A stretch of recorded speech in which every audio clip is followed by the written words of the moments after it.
What's going on? This is the first episode of the Roundtable, episode 1. We've done this a couple of times. Yeah, but that was Jaylene Speaks. But I'm gonna start. This is a whole new series, the Roundtable, episode 1, and I guess if you put a title on it, Spirit World. The Spirit World. Throughout history, there has been, throughout every country, there's always been, questions, speculation about the idea that this world, the physical world that we live in, of course, there is a spiritual world that is intertwined. It's simultaneously, going forth as the physical world is. Throughout all ancient civilizations, there's been those very interesting beliefs surrounding this. The Native Americans, they believed in the spirit world. They called God the Great Spirit. The Aztecs believed in spiritual world. Ancient Africans believed in the spirit world.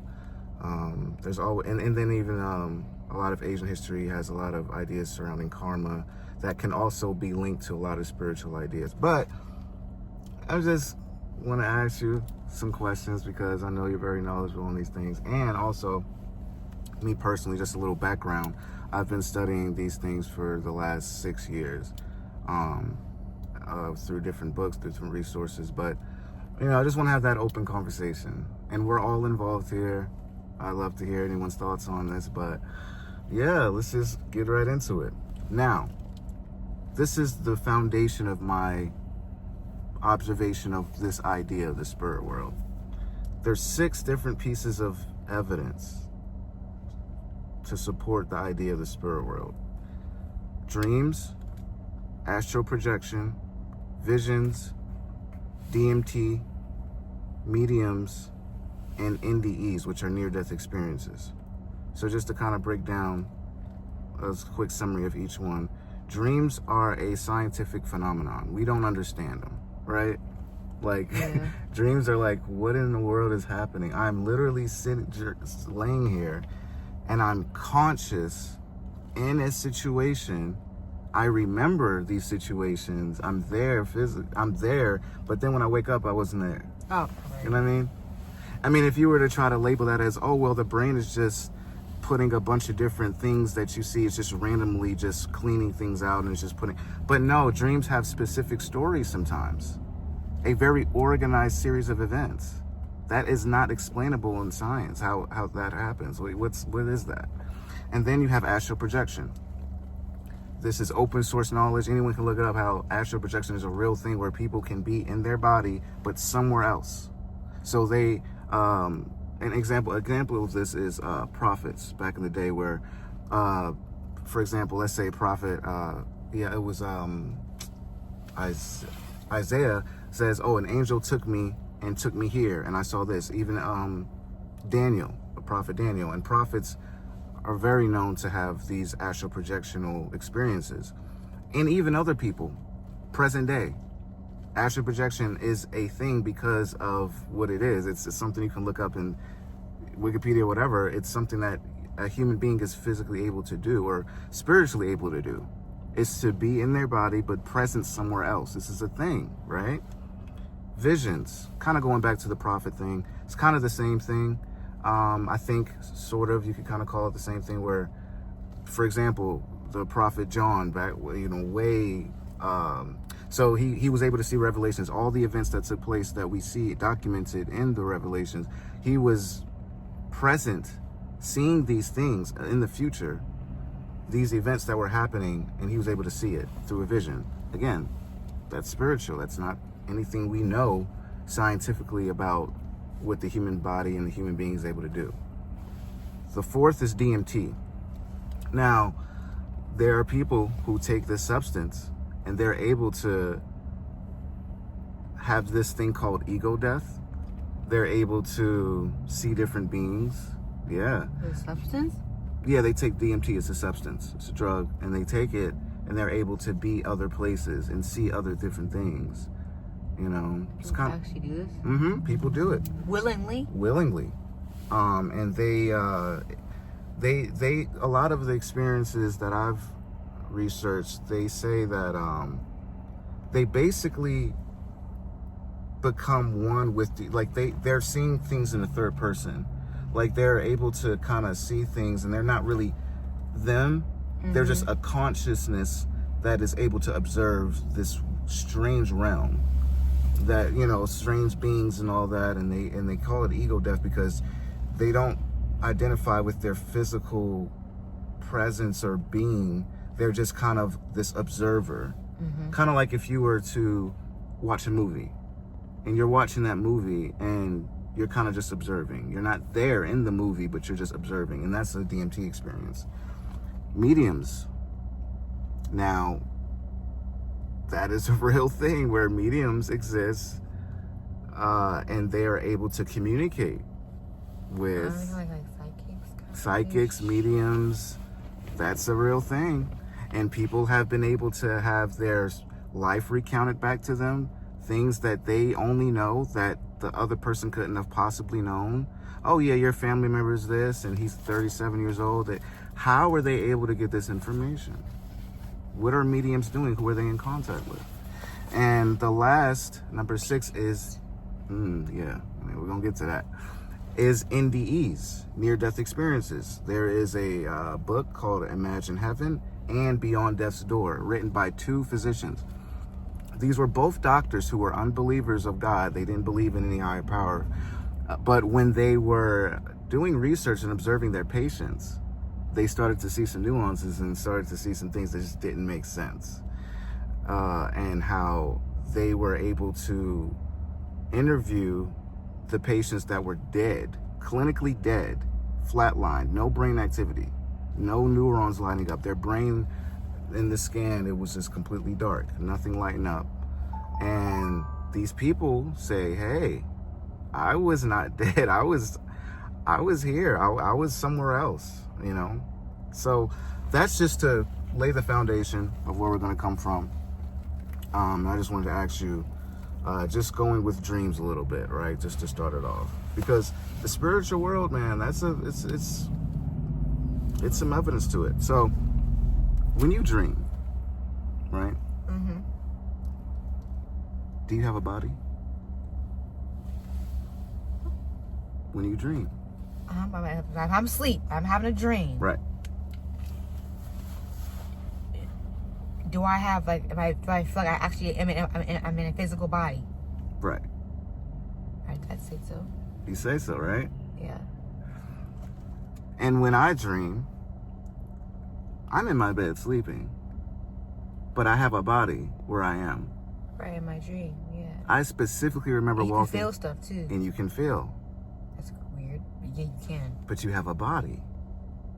And you're able to think. You're able to say things. You're able to do things. You're able to fall. You're able to like fall. You have emotions in your Emotions, all of that. And it's like, okay, if what they tell us is true, this is just a random, like, you know, the Big Bang Theory and all these theories surrounding the fact that atoms collided or atoms exploded, and then that the physical world came about due to a cosmic explosion, due to a series of events to where these atoms, these particles of matter, evolved into intelligent life forms and an intelligent ecosystem to where everything around us, like trees, nature, animals, are alive. And that's what, so it's like, okay, but when we dream, that is going beyond what science can explain, and that we have a body though. And this goes to the idea that we as human beings can be alive without a body. That's where I'm coming from. Because in your dream, your body, your physical body ain't there, but you have another body that's doing things in that dream, in that consciousness. And that is a real place that you're there. Like, you're there, you know, like you, when you wake up, you were there though. Like, you remember things. You remember where you were at, what you did. Yeah. Like, what do you think about that? The fact that you can be unconscious in your physical body, but you are somewhere else doing something simply due to your consciousness being there. What do you think about that?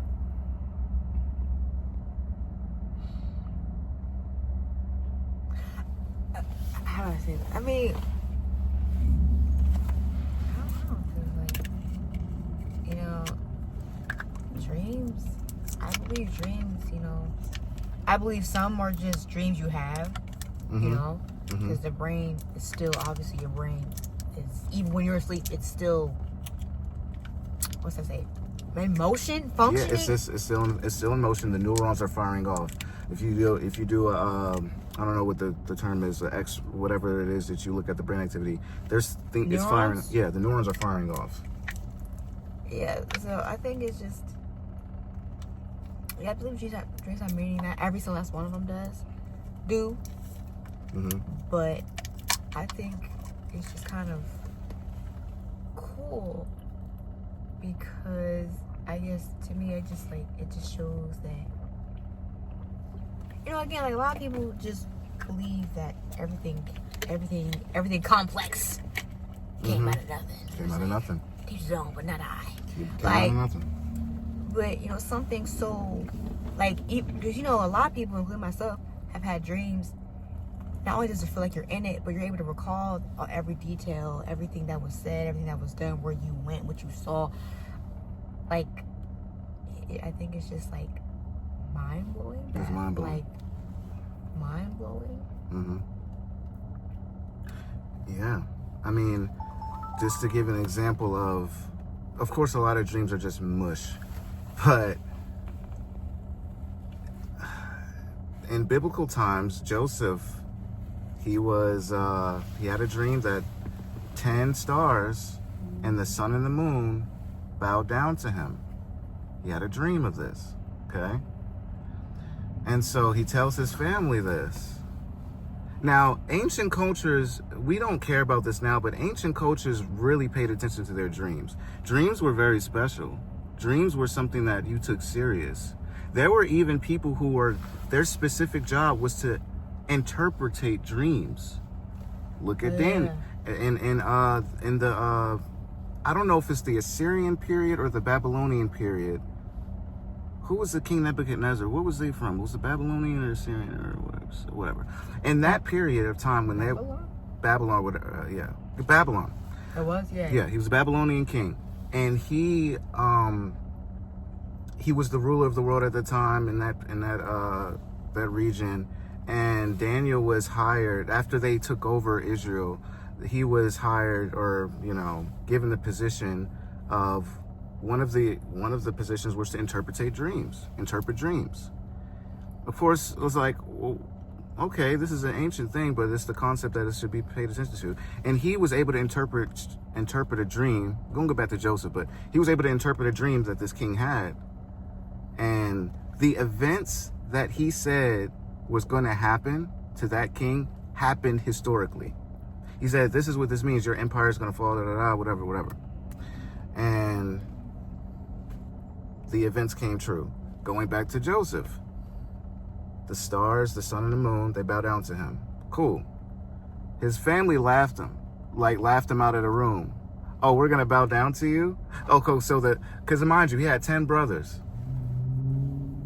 No, 11 brothers. 10 or 11. I think he had 10. Joseph was one of... It was the 12 tribes. So he was one. So it was 11 stars, I believe, and then the sun and the moon. But basically, the stars represented his brothers. Wouldn't that count Benjamin? Yeah, Benjamin. So before Benjamin it would be 11. No, I believe it was 10. 11 or 10. Because the stars represented his brothers. The sun and the moon represented his parents. So basically, he tells them this, and they laugh him out of the room. He gets kidnapped by his brothers, of course, as the story goes. He gets sold into slavery, into Egypt. And mind you, he had to believe that, no, this dream is going to come true throughout all of this trauma that he experienced before the dream came true. Long story short, there's a famine in the land. Nobody has any food to eat.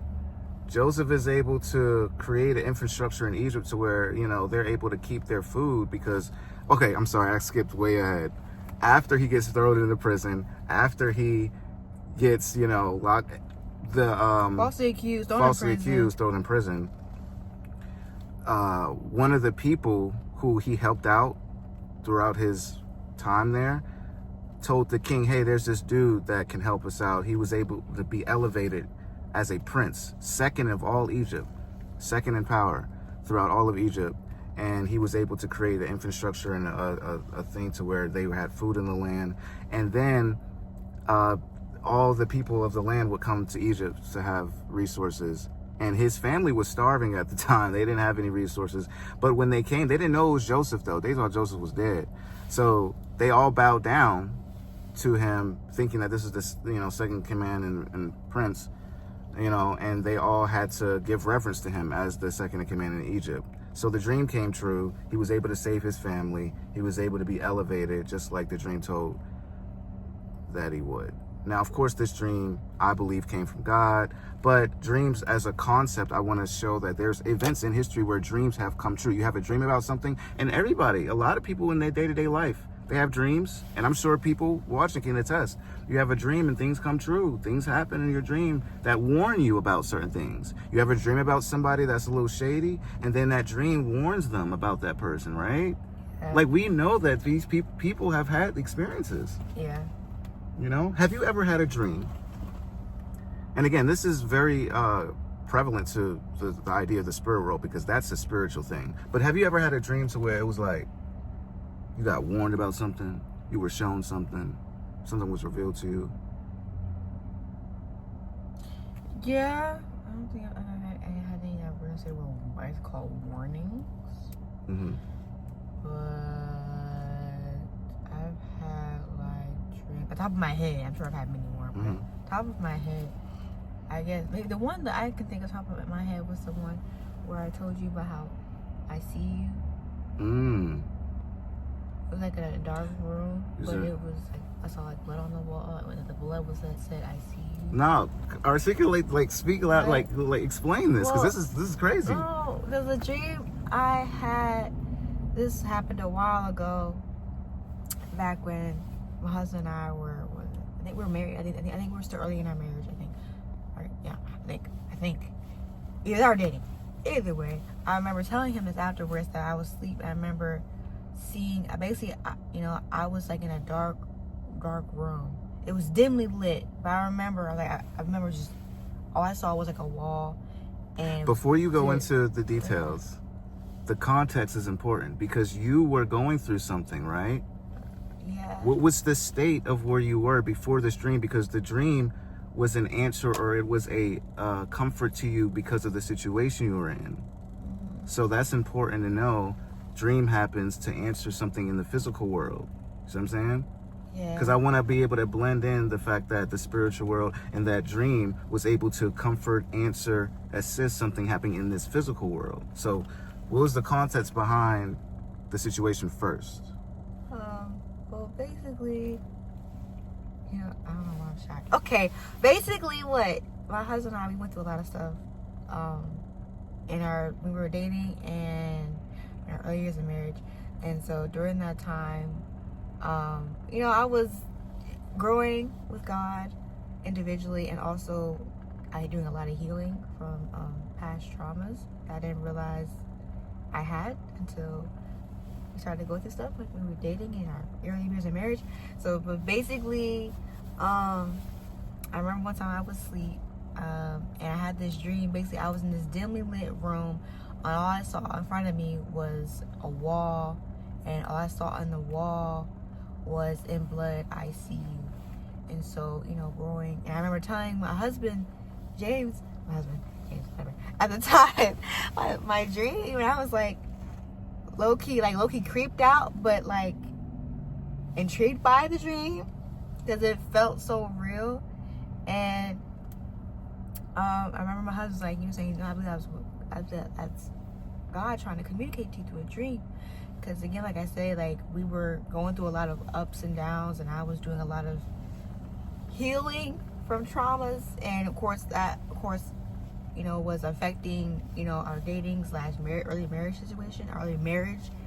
There's a lot of ups and downs with that, and growing with him individually.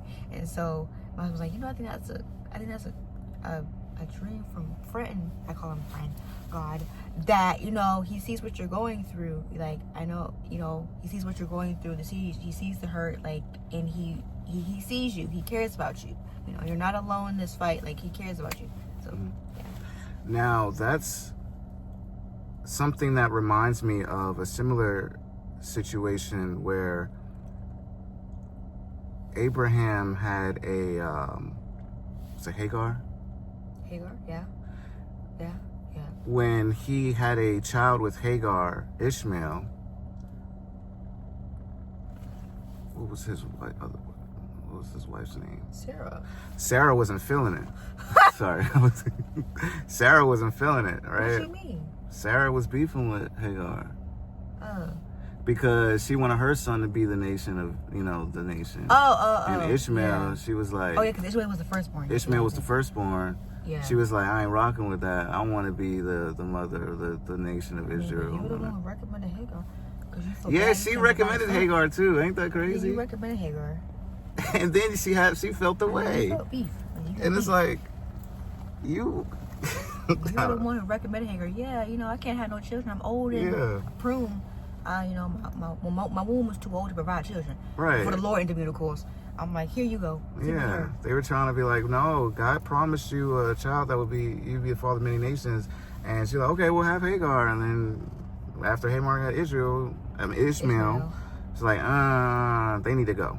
So, but the crazy thing is, when Hagar and Ishmael was put out of the house, kicked out, abandoned, neglected. Crazy.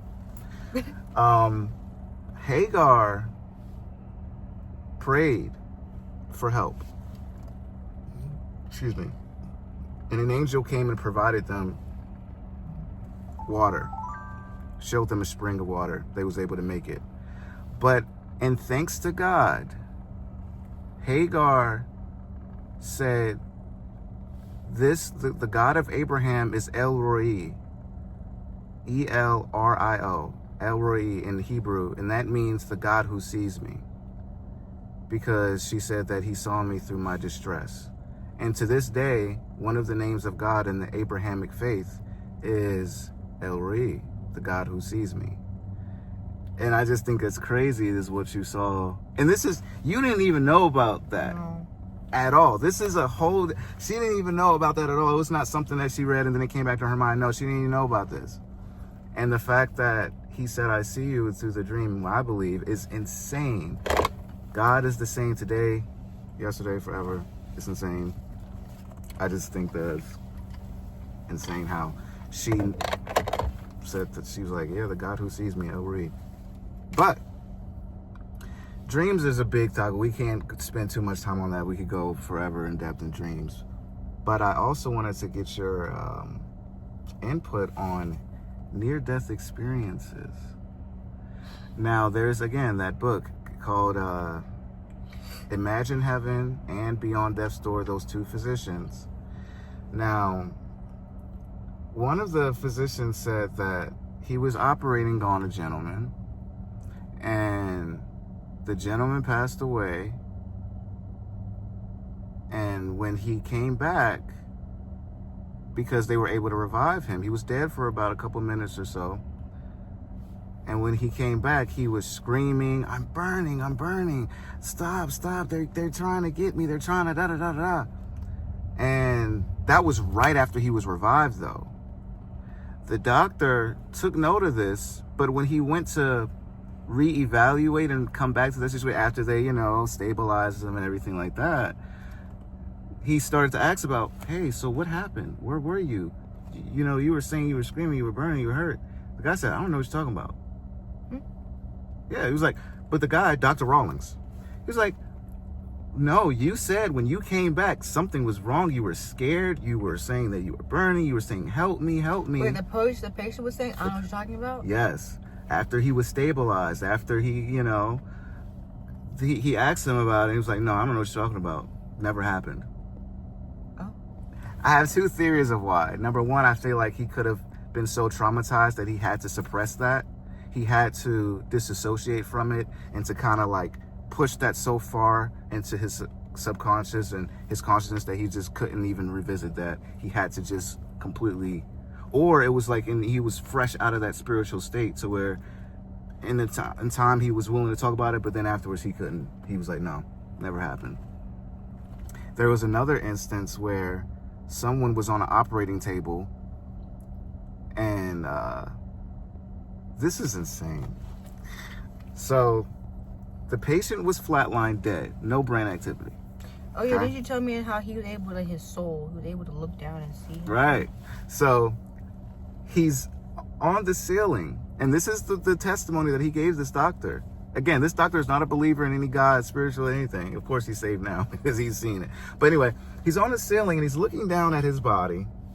He's looking at what the nurses are doing, what they're operating on him, the procedures that they're doing, the tools that they're using, all of that. And he's recounting to the doctor how many nurses, what equipment they were using, what they were doing to him, all of the room, all of the different details. Accurately. And this was somebody who was flatline dead, who could not have possibly known how many people were in the room. Who was in there, how many, what they were doing, what they were doing. No. Impossible for someone to be able to recount that information. And you're dead. Like no pulse, nothing, you're dead. Completely dead. And one that always sticks with me, this is not Dr. Wrongs, this is the guy from the dude who wrote Imagine Heaven. I forget his name. Shout out to homie though. Again, these people came to be believers in God after, but there was a guy who died. He had a heart attack, I believe, or something like that. Yeah, it was a heart attack.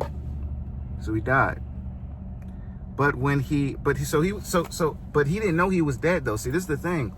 He kind of was just laying there. He had died, but then he kind of came to. He looked around and he said, I felt so much better. Like my body felt amazing. He wanted to go and run to the nurses and tell them, I feel so much better. I'm okay. I can walk out of here. He felt amazing. Like, in the spiritual state he was in. Again, he doesn't know that in the physical world, he's just there. So he hears, voices outside of the door and, some, rummaging around. And he goes and walks outside of the door and he sees the hospital hallway, and there's some doctors and nurses saying, hey, come here. Come on, let's go. Like, you're doing better now. Come on, let's just go. And so he starts to go towards them. The closer he gets to them, their tone is, this is how he described it. I'm going to try to do my best to. Does your voice get distorted? Come on, let's go. Come on, hurry up. What's your problem, man? Come on, hurry up. Come on, you stupid idiot. Let's go. What's your problem? They got progressively more aggressive. No. The closer that he got to them. At first, it was a nice thing, and then they started to be firm, and then they started to be demeaning. No. They started to be rude. The other way.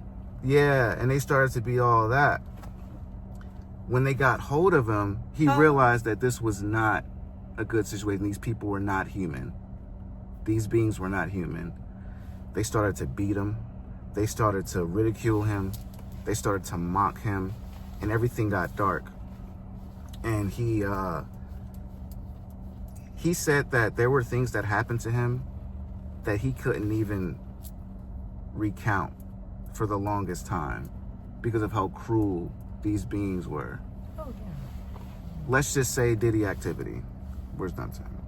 Like, I'm talking like really reckless, cruel things that they tormented him, basically. And he said that the level of cruelty that these beings had emanating from them, let's say the worst person here on the planet, it was time, those people were angels compared to the level of just raw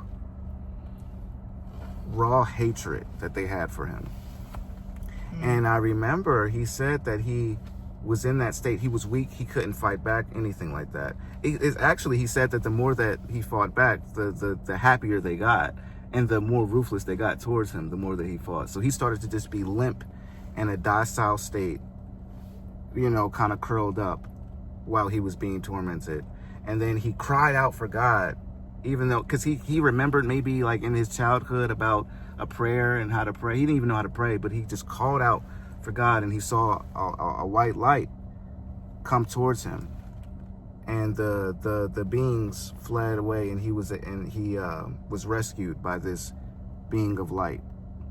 Now, I could go on for days about these experiences of NDEs. There's hundreds of them, hundreds of thousands maybe, of outside of the book. But the being of light is something that throughout every nation, every culture, every continent, when people have these NDEs, there's a being of light that is always referenced in these type of experiences. And of course, I have my belief on who and what that being of light is, or who it is, or what it is. It's just kind of crazy how we have historical texts saying person claim to be, I am the light of the world. People who have never read that, who have these NDEs, they started to become believers in Christ because they had no idea that Christ had said these things like, I am the light of the world. They would say, wait a minute, when I had an NDE, the being of light, is this him? Is this it? Is this what it was? Again, it's always these things where people have experiences like that, and they would come to a belief system based on their experiences, and then based on information that they learned later on, what it was that they experienced. Now, that's just from my own research. And again, this is information that's publicly available. It's in the books of NDEs. NDEs are a very common phenomenon that happen. But again, this going to the spiritual world aspect of it, what do you think about that? Like, this is a common thing when people are being like flatlined, dead, no brain activity, but they're alive afterwards. These people never met each other who come out with these experiences. It's compiled by doctors who do research, but they never met each other. They're having the same experiences. What do you think? Oh, about the individual people going through these? Yeah. What do you think about that phenomenon of what's happening? They're dying and then they're alive? Like, what is that? You know, what? What? I don't know the way you're asking me the question. What I said? Because I was like, I know you're interviewing me, so Yeah. I know you know the answer. No, I have my own opinions about it, but I like to get other people's take on it. I mean, because like contrary to what a lot of people believe, after our physical bodies die, like we're not actually dead. Like our soul, there we go. We're composed of spirit, soul, and body. Spirit, soul, so yeah. So of course our body, yes, once we die, our bodies, physically are dead, but our soul isn't. Our soul lives forever. So it like for me, it's just like just listening to those death experiences, Death experiences. Like it just shows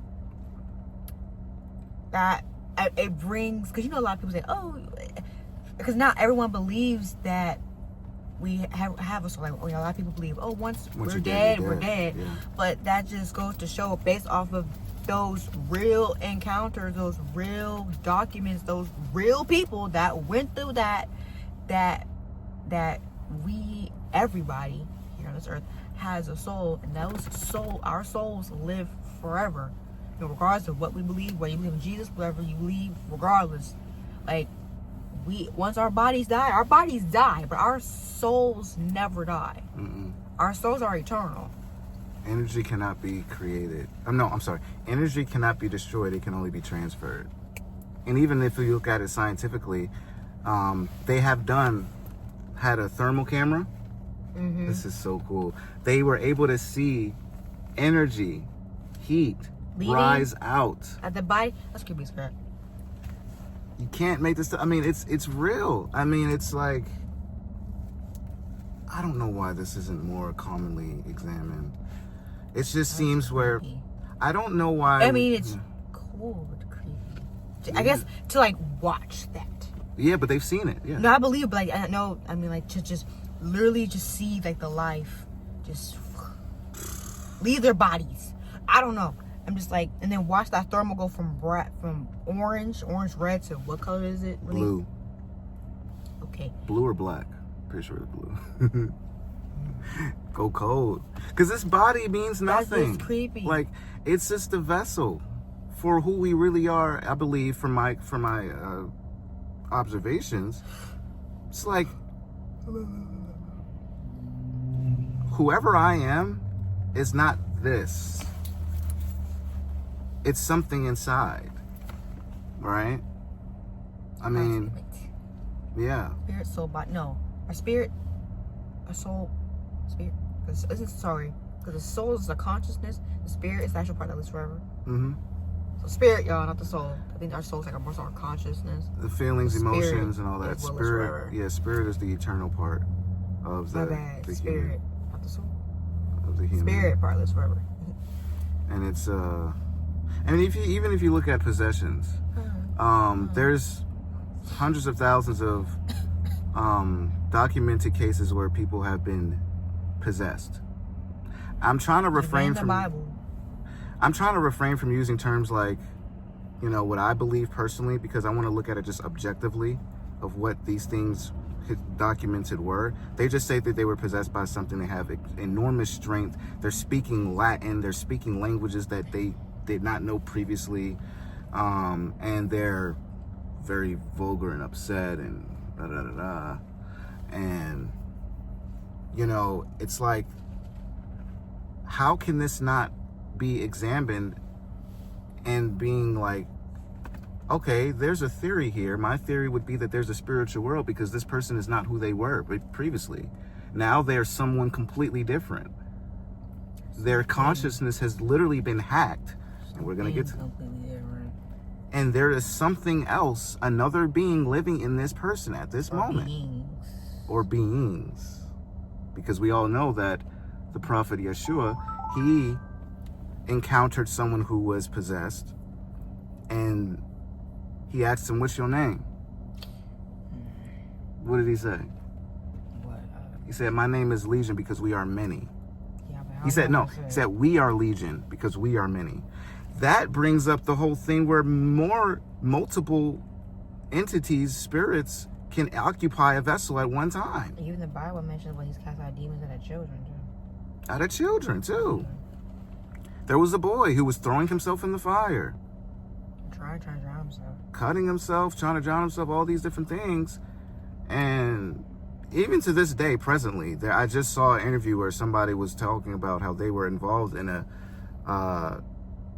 exorcism, and the child was speaking Latin, pig Latin, all these different things.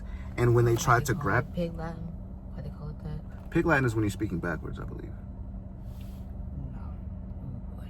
And this child was telling these, it was a priest who had two bodyguards who were protecting, shout out big homie CC, and them two, yeah, it was him. They were... Was he a part of that? Yeah, he was part of it. And so the bodyguards who were trying to protect the priest, they grabbed the child, trying to restrain the child, and he said, "The child was strong. We struggled. This is a little girl." So this being, this entity, could hardly restrain her. And she's saying stuff about them, saying stuff to them that she could never know about them. You know. Again, the spiritual world, man. Intertwined with our own. Another interesting thing about that too is when we were talking yesterday, there was a prophet back in biblical times. It was Elijah,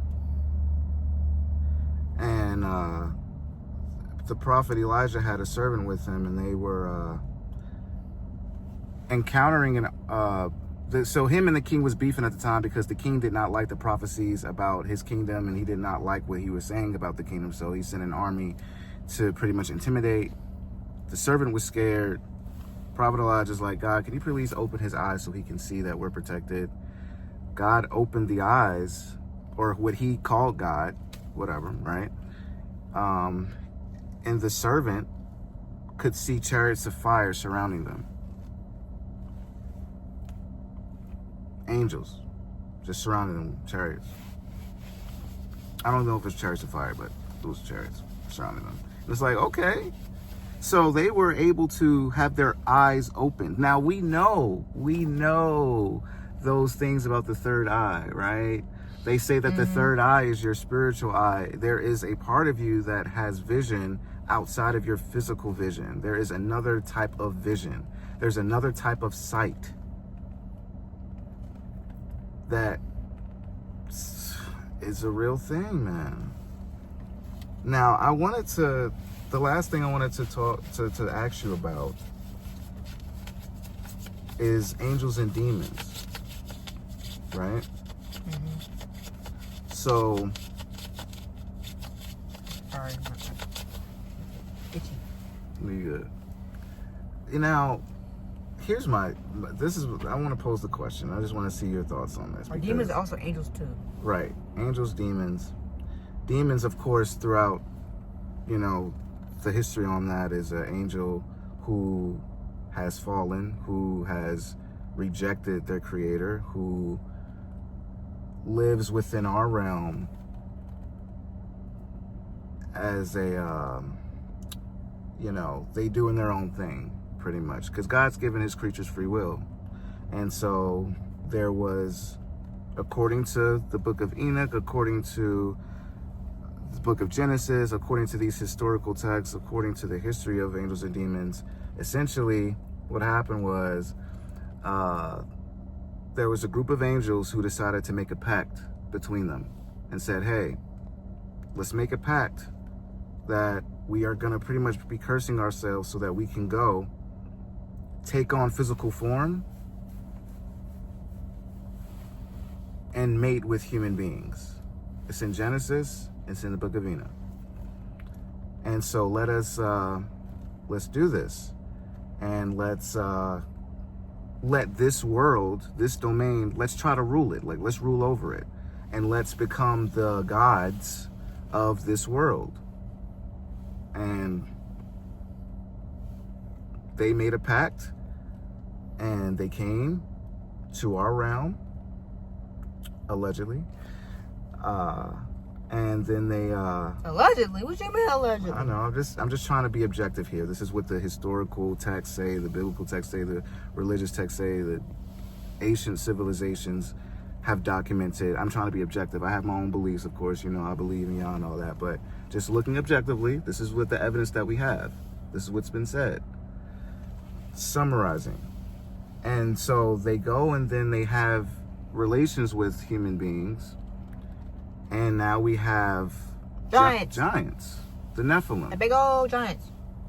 There's been archaeological discoveries of these giant bones that's been tried to be covered up over the course of history, but they're there. They found these bones. They found the skeleton remains of these huge beings. Goliath was a giant. Of course, not on the realm of the prior giants, which I believe were much bigger. The pyramids, how were they built? Like, how are these structures? There's these buildings with doorways that are 10 to 12 feet high, and who was that for? There's a guy, I think it's Gilgamesh. I don't know. There's one historical figure that it's depicted on an archaeological stone of him carrying a lion. A baby lion. Just a real lion. He's just holding it as a pet. That's how big he was. A full-grown ass lion. A full-grown lion. And he's just holding it. And he's like, as a pet. I'll show you the picture after. But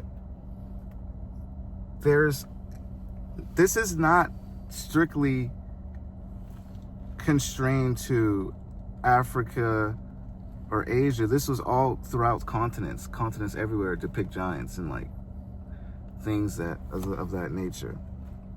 So angels or demons, the definition of an angel or demon is a messenger. That's what angel demon mean. That's what they do. You can see examples of that all throughout history. In the Abrahamic faith, Muhammad was given his revelation via angel, allegedly. Bad angel. No. Gabriel isn't a bad angel. Who? You said who? I said Muhammad. Uh-huh. This is what he alleged happened. Oh. Gabriel himself Oh. is not a bad angel. He's a messenger of God, no. and he's faithful to God. Just like Michael, just like Raphael. But I could say one day, It wasn't Gabriel that gave him Dr. Muhammad. I could say that, hey, I received a message from Gabriel, guys, and that you guys need to follow me, and that I'm going to start a new world, and you guys need to, I could make that claim, Shay, you could say that, the Archangel Michael came to you with a message, and that, something happened with you. Gabriel's the same angel, I believe, it's the same angel that came to Mary and said that you will bear a son, and his name will be Yeshua. He will, be the Messiah. So these messengers that came to these people in the spiritual world, the events that they say are going to happen took place historically. Mary is one example. You have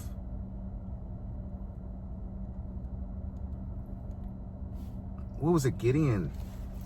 Gideon also was another historic figure. Gideon, I believe. No, I'm sorry. Samson's mother was given a message from the angel. And if you look throughout the angels, whenever they're doing something, they're sending a message. Daniel, they're giving a message to the person. He said, hey, you're going to have a son. Don't cut the locks of his hair. Whoop-de-whoop. His hair will be his form of strength. And his hair will be his form of strength. Fast forward, it all came true. Samson was a great pillar, man. a great pillar in that time for the Israelites, was able to defend them and be a judge for them. So, going back to the foundation of angels and demons, there's a good message. There could be a good messenger and a bad messenger, right? Mm-hmm. There could be someone who sends messages of peace and joy, but there could also be a message if someone's able to communicate with you, because the brain is like a computer. You can be just like a computer. You can download something into it. Mm-hmm. If we take a computer right now, take a laptop, you can put the USB in, download the information. Now that information is now available to you through that on the computer.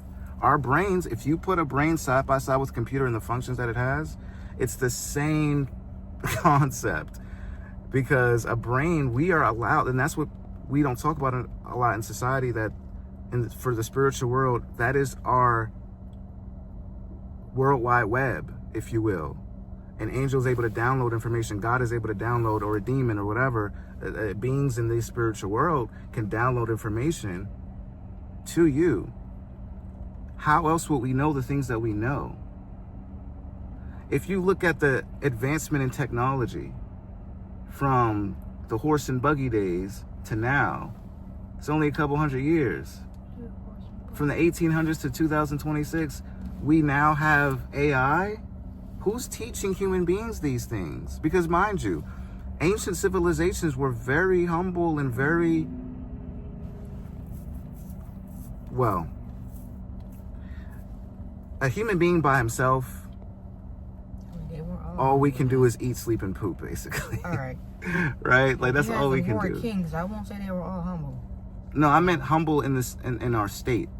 Humble in the state of, like, we're humble creatures to where we're only able to pretty much do what an animal can do by ourselves. Sure. It is believed by the Abrahamic faith that Azazel and these angels, they taught us how to make weapons. They taught us how to, have makeup, to allure people, and all those different things. They taught us about all these different things. And even if you look at the 10 Commandments, right? Mm-hmm. Moses goes up on Mount Sinai, I believe. 40 days, 40 nights, he's up there. He comes back with the 10 Commandments. Thou shalt not kill, thou shalt not do this, thou shalt not do that. That didn't come from a human being. The human beings did not create the pillars of morality that we have in society. That didn't come from a human being saying, I think that we should not do this, not do that, not do this, and then do this and do that. We're always getting downloaded information. The prophets of the ancient times were getting information downloaded to them. They were able to speak things that they had no idea. It couldn't be possible for them to know the things that they knew and the things that they would prophesy that was going to happen. If I get a USB and I get something downloaded to me and I'm be able to tell you what's going to happen tomorrow, that's important, you know, to be tapped into that source. So I just wanted to know, I just wanted to lay the foundation of my question. You know that if angels or demons are out there, and if there is a spirit of truth out there, if there are spirits of deceptions out there, because a spirit, if what we're talking about is true, if it is all true, just like mediums, how they're able to tell you things about yourself, about your life, where are they getting that information from? Think about that. Like, okay, so let's say we go to a soothsayer, a medium. I mean, I know where medium get their answer from. Right? And they say, and they're telling you, oh yeah, you have a father who's 34, and he's living in Ohio. Here's my thing: demons aren't dumb. They're not dumb. They're not. They know a lot about us. I mean, they're doing the same bidding. Respectfully, they are. Like a lot of even Christians, you know, right? Even for example, Christians, they think Satan's dumb. He's not. I mean, he knows a lot about us. He knows our weak points. He knows quite a bit about us. So do his bad angels. You know, his demons, people who do his bidding. So I think, you know, it's. I mean, the biggest thing is they're not dumb. They're not dumb. They're not dumb. And, they know quite a lot about us. I feel like a lot of Christians, they, you know, regardless where we believe, but even Christians, you know, as a Christian, and a lot of people, even our group, they believe they're dumb as a bag of rocks. They're not. They are not. They know a lot about us. And so I believe a lot of people, like mediums, whatever, psychics, whatever, they can give you even accurate information about who you're related to, what's going on in your life, because demons too, they're very knowledgeable about who you are, who you're related to, all of that. They are. And who taught humanity witchcraft? Who taught us that? Who? Think about that. To your point, you said that they're very knowledgeable, right? Yeah. I'm glad you said that. Who taught humanity witchcraft? Who taught humanity spells, divination? Probably the angels who came with human form. Probably that makes the most sense, because it's not the good angels. So it had to be the bad angels that came down this earth and like, come on now. Form, so. These things are real. We can see the impact that witchcraft and spells have. That's a real thing, you know? And so someone would have to teach someone that. Out of the womb, we know nothing. We're sponges. We can only do what we've been taught or told, right? And so these fallen angels that rule this realm, this physical, you know, this part of this side of life, the physical world, whatever, you know, where they were cast down to, it's like, yeah, how do we know about witchcraft? How do we know how to do these things and astral project and all these different things that people have been able to do? And the unfortunate thing is, okay, so let me ask you a question. What do you think that... So, demon's like, bro, I'm going to be able to tell you about this person's life. I'll teach you witchcraft. I'll teach you how to do makeup. I'll teach you as a human. Let's say you're the first human. I'm going to teach you all these things. What do you think he wants in return? What? Your soul. Mm-mm. He don't want your soul. I'll give you an example. Because he hates us because he still had to make in his image. So what could he possibly not want? When it comes to God, right? What did God require for the Savior, for the sins of the world? Yes. A sacrifice? A sacrifice. That was what was required to heal humanity of their sins and to give us a way back to Yah. It was a sacrifice. So what do you think the fallen want when they give you something? Sacrifice, I guess. Now, shout out to Yah. I mean, I thought he provided the sacrifice. Your soul. That's basically what it wants. Your spirit. Not the soul, because they don't have dominion over soul and spirit. The spirit. They don't have the power. Yeah, but if you die and you don't believe in the Lord Jesus, he did his thing. Right, but I'm saying that the spiritual hierarchy of who owns the body, the soul, the spirit, and who can make determinations on where those things go after death. I mean, yeah. They can deceive you into not accepting the pathway to where your spirit and soul will be safe, but they can't force your soul or spirit unless you allow them to, unless you willingly give it up to the point where you're not, So anyway, the sacrifice, right? What do you think? What type of sacrifice do you think that they want? If that's what they want. Because mind you, the earlier kings and nations, they made sacrifices. Historically. What were they sacrificing? I mean, I know a lot of the time, biblically, the people who didn't worship God, they'd be offering their own kids. Children. They'd be offering their own children. As sacrifices. Children or blood sacrifice. Always the blood, right? Now, the beautiful thing about God is the first test of Abraham was tested and to see if he was willing to sacrifice his son. The nations were all doing this. They were sacrificing their children to these gods. They would receive power in return. The Assyrians, the Babylonians, all of them. Mm-hmm. Moloch, Baal, Baal.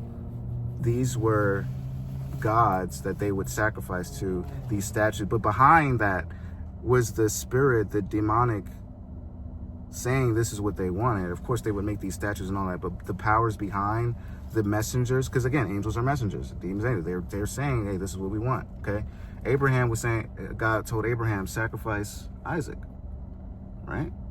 Mm-hmm. As a test, he was going to do it. The beautiful thing about God is he provided the sacrifice for us. So the sacrifice, just like the ancient cultures did, they would always require people to give their children.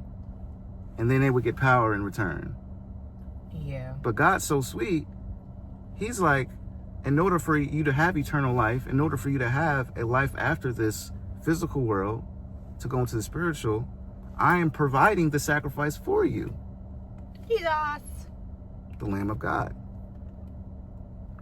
And the Lamb of God's blood had to be spilt. Just like the Aztecs, even when the Aztecs, they had sacrifices on their towers and they would have, the blood would run down the temples that they would sacrifice to. Like, this is a historical thing. In the spiritual world, for some reason, blood has to be spilt and there needs to be a sacrifice of blood, because the scriptures say the life is in the blood. So the question is, why do you feel like our current society and the current culture has nothing to do with discussing, analyzing the spiritual world when we went through so much evidence of the reality of spiritual world, of the world? This is the final question. This is just like I said we went through all these things just so I can ask you, what is going on? Like, why do you feel like there is just such a absence of care about the spiritual world? And why are we so quick to dismiss it and say it's not real when there's evidence?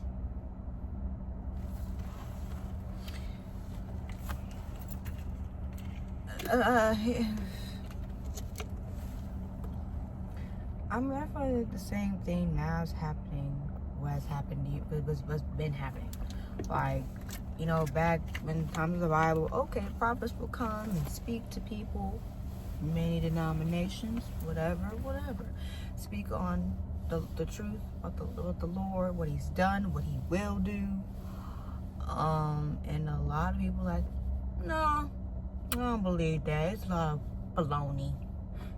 You know, I don't believe that. And again, we all have a free will. The Lord has blessed us to have free will. We all choose. Do you? Do you? But I guess to answer the question, I guess maybe like I think it's kind of happening now. Like just like how it's always been. Like people, you know, whether it's again back then it was prophets. You know, now it's just people who believe in the Lord and do their best to live the way the Lord would want us to. Speak to people, you know, who may not believe in the same thing, but again, you know, speak on the truth that is what the Lord has done for us, what he wants to, you know, what he has done for us, what he wants to do, what he wants to continue doing in our own personal lives.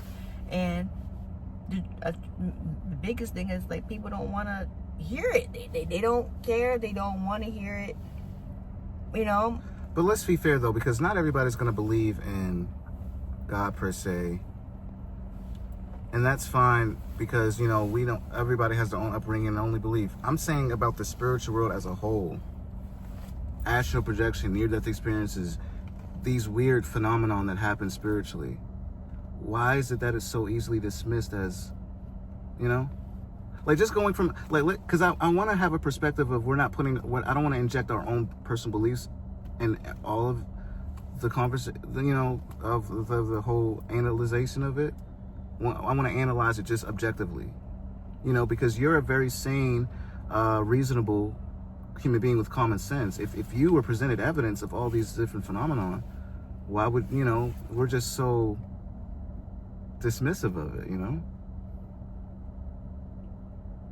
And the prophets, they have, to your point, I like what you said about there were people who are trying to tell people about these things throughout history, and they kill them.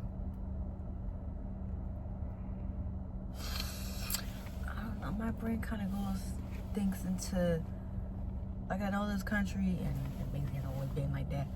For me, a lot of times kind of anti-God. So I guess my brain kind of thinks about, right? So we talk about, like, you know, the spirit and how, you know, the spirit and then people with the near-death experiences. But nowadays, you know, a lot of, I don't know, my brain kind of thinks about, like, like, even with demons and demon possession, I know a lot of people, for that, as an example for that, people will kind of label that as, schizophrenia. Not schizophrenia. Mm-hmm. Is it? Schizophrenia. Like, hearing voices. Someone tells you to kill your family. We've had this documented. Medical professionals will say that the patient said that I heard a voice telling me to do this, to do that, in their psyche. We label it as schizophrenia and completely dismiss the idea and possibility that it could be. Like, the idea that it could be like demons. A demon. That's what it is, but I feel like we live in a society that just wants to sugarcoat it / disacknowledge this is a not only is it a real thing, but it's scary, kind of, you know. And, you know, we live in a society that doesn't want to really acknowledge it, but the truth doesn't matter, the truth of it, but it really is. And, you know, want to kind of take the whole spiritual aspect out of it, or we only really talk about the spiritual aspect when it kind of benefits us, essentially. Oh, I like how you said that. Oh, that's beautiful. You just said we acknowledge the spiritual realm when it benefits us. So we will tap into mediums. We'll tap into astrology. We'll tap into all of these things that will benefit us and things that we can receive something from. Manifestation. Da, da, da, da. But when it comes to the other side of that coin, to where you have a spiritual authority saying this is things that you should not do. This is the only way to reap a life after death. This is the consequences of this action. This is the consequence of that action. But when it comes to just like the other spiritual, we like, no, that's not right because this is wrong. And then this was translated a million times and it can't possibly be true because this was just a Jew who said this. But you have somebody who will benefit you like, hey, I tapped in spiritually and I can get this for you. Oh, I believe it. I believe because you said that I can get $1 million if I believe into your divination and your spiritual witchcraft practice or whatever the case, right? Yeah. That answers the question, I think, beautifully. What else? It's that, yes, the question is the reason why we don't pay attention. It don't benefit us when it comes to other certain spiritual realities don't benefit us, but the ones that do, we believe. Yeah. Wow. And then we would rather believe like more like a term that doctor came up with, as opposed to like what it really is. Yeah. Like schizophrenia or whatever. Yeah. We believe what benefits us. I'm like, yeah. Wow. I think that's a wrap.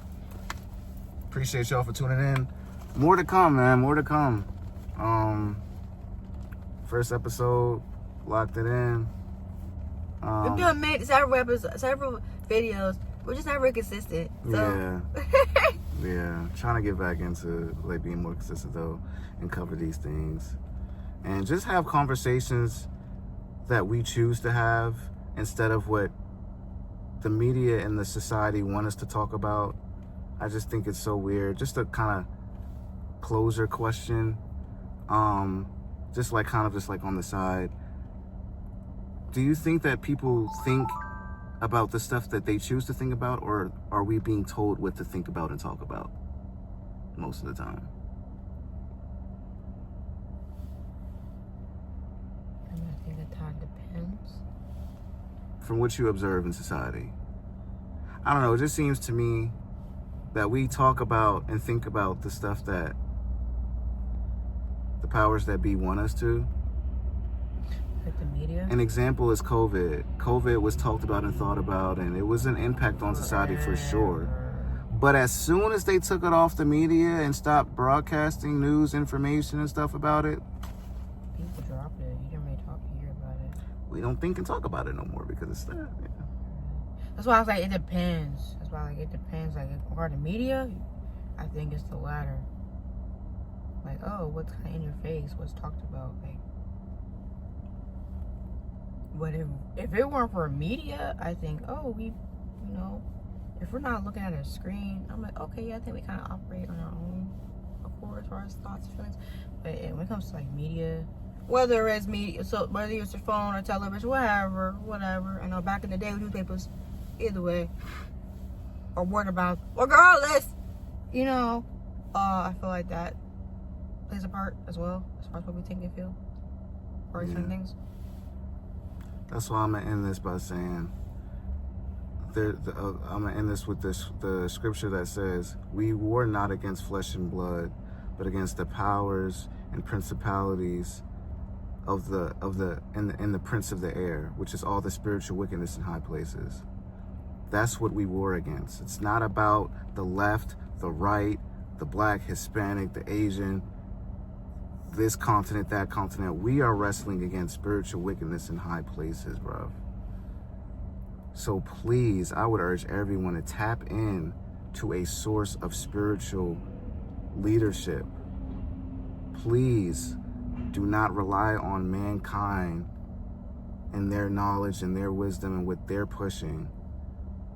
Personally, of course, I would recommend tapping into the King himself, the light of the world, the Prince of Peace, the truth and the life, Yeshua, Father God. But please, be careful, because the spiritual world is real, man. Anything else you want to say? I'll let you close. Me, huh? Do I have anything to say? No. Is there anything you want to tell the folk? Just educating us, right? You know, you're the one who be doing the talking. No, not really. Nothing you want to say to guys. No. I mean, like, you know, it'd be cool if we could maybe get some feedback or something. It'd be cool. Or maybe, like, in the future, if, you know, enough people like our little podcast, maybe we could do a live. Yeah, live podcast. thing, And then maybe. I don't know. That'd be interesting. You know? Cool. Let us know. Let us know we out. Much love.